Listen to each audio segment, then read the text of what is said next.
Live from Paynesville High School, this is BNC-TV, your Bulldog news station. Good morning, Paynesville. I'm Maggie Gilmore. And I'm Chelsea Jansen, and this is BNC-TV.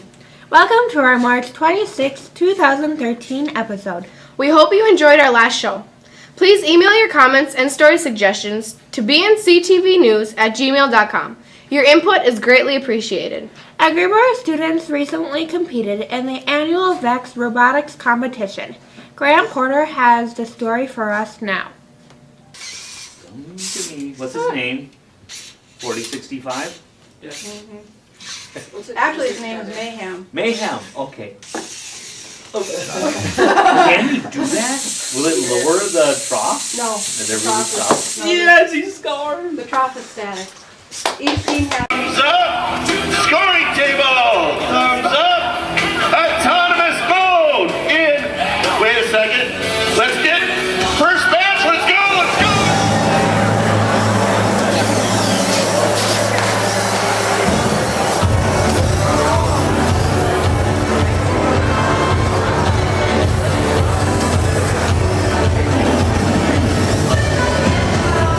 March is Food Shelf Awareness Month. The elementary school and middle and high schools have all been actively collecting non-perishable food items and monetary donations to help support the Paynesville Community Service Center. Chelsea is with Allison Jansen, the director of the Community Center now. Hi, I'm Chelsea Jansen, and this is my mom, Allison Jansen, director of the Paynesville Food Shelf here in town.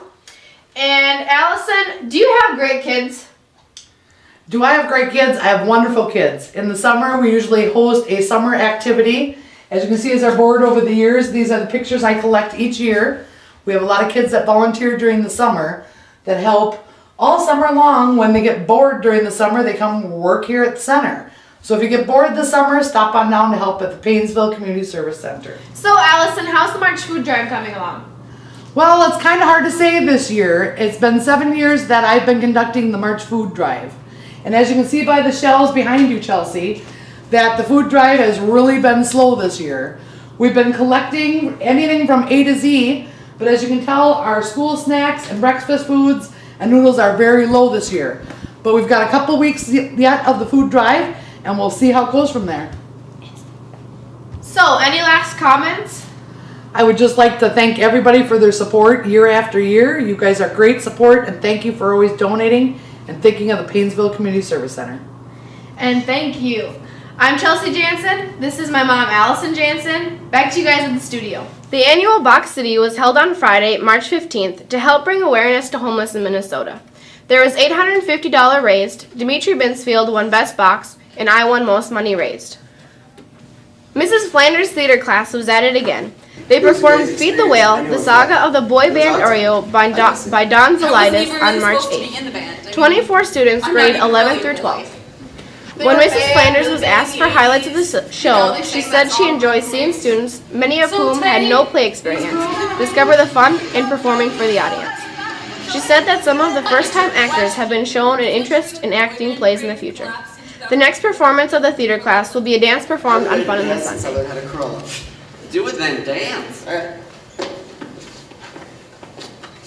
Stop. Do you realize how beautiful you make the rest of us look? Our 6th grade history class created 2 box dioramas of scenes of Rome on March 7th.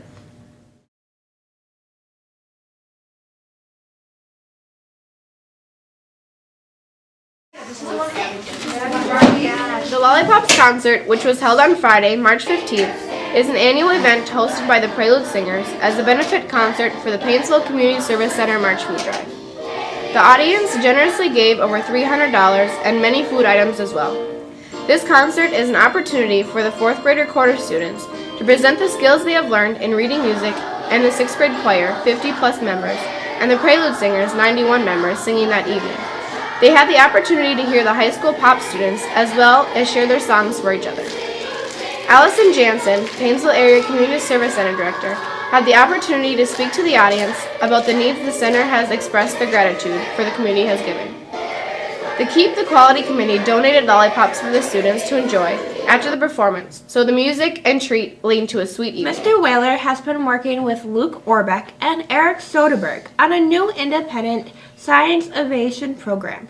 The story starts with some video Luke took over the school by connecting his iPod to one of his planes.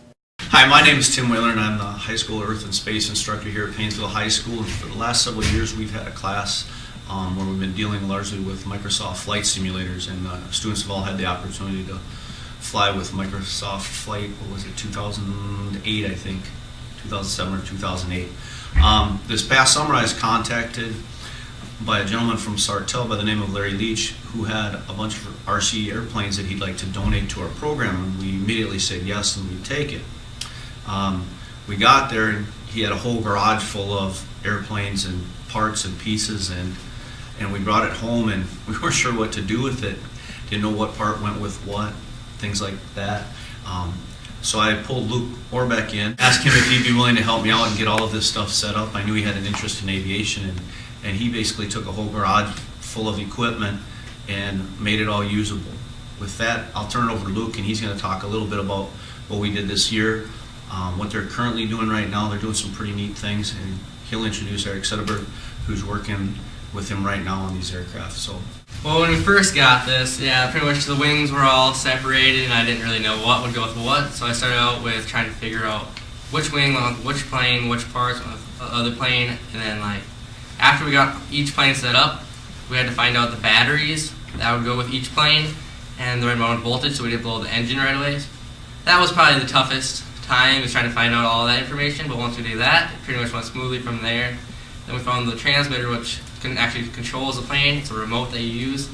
Hi, my name's Eric, and I came into this class after Luke left. I've just been kind of using the flight simulator, which is what you got to start out at, and because obviously you'll crash these bigger ones, and we don't want that happening, because then you got to fix them, and it's a lot of work. So you're best to start off on the simulator, and I did that for about a couple weeks. It's nice to increase the wind speeds on there so you can get used to a little bit more of the real life, because it's always pretty windy outside. And for the really windy days, you can use little mini RC planes, which you can get online.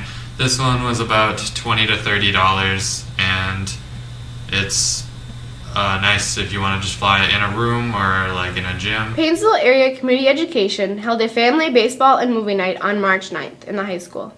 Family baseball activities such as pitching, base running, batting, wiffle ball game, and a giant bounce house were a big hit for those who attended.